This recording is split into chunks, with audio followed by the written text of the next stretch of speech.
Bihar police daily homework का आज 13वां दिन है। सबसे पहले एसपीडी बुक से होमवर्क देख लीजिए। आज जो आपको याद करना है पेज नंबर 5 से पेज नंबर 4 तक कंप्लीट हो गया है और यहाँ पर दिया हुआ है भारत में सबसे बड़ा छोटा लंबा। इस टॉपिक को आपको अच्छे तरीके से याद कर लेना। यहाँ से 1 से 2 क्वेश्चन एग्जाम में पूछा जाएगा। जैसे क्वेश्चन इस तरह से पूछा जाता है, फर्स्ट पॉइंट में ही दिया हुआ है बड़ा राज्य क्षेत्रफल में तो राजस्थान। क्वेश्चन इस तरह से पूछा जाएगा, क्षेत्रफल की दृष्टि से भारत में सबसे बड़ा राज्य कौन सा है? राजस्थान है। और छोटा राज्य क्षेत्रफल में गोवा है। इसके बाद केंद्र शासित प्रदेश से रिलेटेड भी दिया हुआ है और भारत की सबसे ऊंची चोटी है K2 या गॉडविन ऑस्टिन। भारत की सबसे लंबी नदी गंगा है। ये सभी जो बेसिक क्वेश्चन है यहाँ से क्वेश्चन पूछा जाता है तो उसको आप अच्छे तरीके से याद कर लीजिएगा। इसके बाद आगे का देख लीजिए, पेज नंबर 17 पर आ जाना है। पेज नंबर 15 में दिया हुआ भारत के पर्वत द्वीप मैदान, यह कंप्लीट हो गया। और आज जो याद करना है आपको पेज नंबर 17 से, पेज नंबर 17 से कल भी होमवर्क मिला था। एक आपको लेफ्ट साइड का जो बॉक्स दिया है उसको याद करने के लिए। आज जो आपको याद करना है सेकंड बीच वाला में दिया हुआ है केरल की राजभाषा तो मलयालम है। साउथ से रिलेटेड, भाषा से रिलेटेड क्वेश्चन पूछा जाता है। यहाँ पर आप नोट कर लीजिएगा, केरल की जो राजकीय भाषा है मलयालम है। इसके बाद तमिलनाडु की तमिल है, आंध्र प्रदेश तेलंगाना का है तेलुगु और कर्नाटक का है कन्नड़। यहाँ से क्वेश्चन पूछ दिया जाता है। जैसे इस तरह से पूछा जाएगा, कन्नड़ भाषा किस राज्य से संबंधित है? तो कर्नाटक से। अगर इसमें नहीं भी दिया हुआ है तो नोट कर लीजिएगा, यहाँ से पूछा जाता है क्वेश्चन। केरल की मलयालम है, आंध्र प्रदेश एवं तेलंगाना का तेलुगु भाषा है।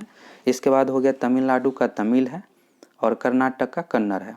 इसके बाद आ जाना है आपको पेज नंबर 42 पर। तो पेज नंबर 42 में दिया हुआ कल आप लोगों को जो होमवर्क मिला था राष्ट्रीय उद्यान से रिलेटेड और यहाँ से क्वेश्चन पूछा जाता है। आज जो याद करना है इसके जस्ट नीचे दिया हुआ है प्रमुख नदी उद्गम एवं मुहाना। जैसे सिंधु नदी कहाँ से निकलती है? तो मानसरोवर झील से। और कहाँ गिरती है? तो अरब सागर में। नर्मदा नदी का उद्गम स्थल है अमरकंटक की पहाड़ी और खंभात की खाड़ी गुजरात में समुद्र के पास जाकर मिलती है, अरब सागर में ही कह सकते हैं।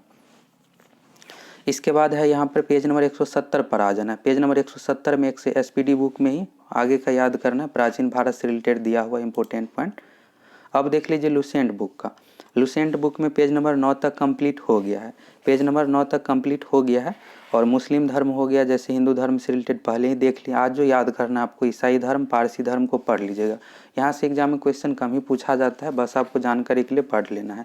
क्वेश्चन जो पूछा जाता है, अगर बात करें प्राचीन इतिहास की, तो प्राचीन इतिहास में आपको सिंधु घाटी सभ्यता को अच्छे तरीके से पढ़ लेना है। इसके बाद आगे का बौद्ध धर्म जैन धर्म हो गया और इसके बाद मौर्य समाज।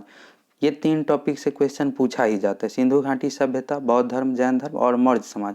अगर 15 क्वेश्चन इतिहास से पूछा जाएगा तो 4 से 5 क्वेश्चन इन्हीं 3 टॉपिक से पूछा जाएगा। तो इन 3 टॉपिक को आप क्लियर कर लीजिए अच्छे से। और इसमें जानकारी के लिए आप ईसाई धर्म पारसी धर्म को पढ़ लीजिएगा। बाकी जो पढ़ना है आपको मगध राज्य का उत्कर्ष, यहाँ से मगध की प्राचीन राजधानी जो थी गिरिवर्ज या राजगिरी। इसके बाद सिकंदर के बारे में है और इसके बाद है मौर्य समाज के बारे में। तो मौर्य समाज को अच्छे से कंप्लीट करना है, यहाँ से क्वेश्चन पूछा जाता है। सिंपल सा क्वेश्चन यही पूछ दिया जाता है कि मौर्य समाज के संस्थापक कौन थे? चंद्रगुप्त मौर्य हो गया। चंद्रगुप्त मौर्य के पुत्र का नाम है बिंदुसार और बिंदुसार के पुत्र का नाम है अशोक। तो यहाँ से क्वेश्चन पूछा जाता है। और चंद्रगुप्त मौर्य के गुरु थे चाणक्य। इसके बाद आ जाना है आपको यहाँ पर इतिहास हो गया। अब आ जाना है पॉलिटिकल साइंस का है। यहाँ से 162 से 163 नंबर पेज नंबर आज आपको देखना है। कल जो आप लोगों को होमवर्क मिला था भारतीय संविधान का विकास किस तरह से हुआ है अंग्रेज से लेकर अब तक, यहाँ पर इसको आप पढ़ लीजिएगा। और यहाँ से जो इम्पोर्टेंट पॉइंट है उसका वीडियो आप लोगों को मिलेगा पॉलिटिकल साइंस में। अभी आप जानकारी के लुसेंट से पढ़ लीजिए और जो बॉक्स बनाकर दिया हो उसको याद कर लीजिएगा।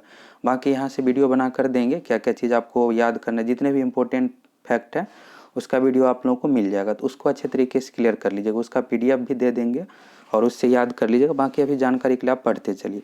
तो पेज नंबर 162 में नीचे में आइएगा आप, तो राइट साइड में दिया हुआ है यहाँ पर प्रमुख समिति। टोटल 7 समिति का नाम दिया हुआ और यहाँ से क्वेश्चन पूछा जाता है। जैसे संचालन समिति के अध्यक्ष कौन थे? तो डॉक्टर राजेंद्र प्रसाद। संघीय संविधान समिति के अध्यक्ष कौन थे? तो पंडित जवाहरलाल नेहरू। झंडा समिति के अध्यक्ष कौन थे? तो टोटल 7 समिति का यहाँ पर नाम दिया हुआ है बॉक्स बनाकर। तो यहाँ से क्वेश्चन पूछा जाता है, तो इसको आप देख लीजिएगा और जानकारी के लिए पढ़ लीजिएगा। जैसे इसमें आपको मिलेगा कि संविधान के निर्माण में कितना समय लगा था, कितना दिन बहस हुआ था, संविधान अंगीकार कब किया गया था, पूर्ण रूप से लागू कब किया गया था। तो जितने भी डेट से रिलेटेड क्वेश्चन है डेट पूछ दिया जाता है।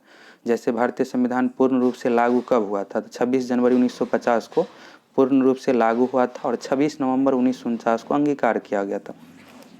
तो इस तरह से हो गया। इसको आप अच्छे तरीके से कंप्लीट कर लीजिए।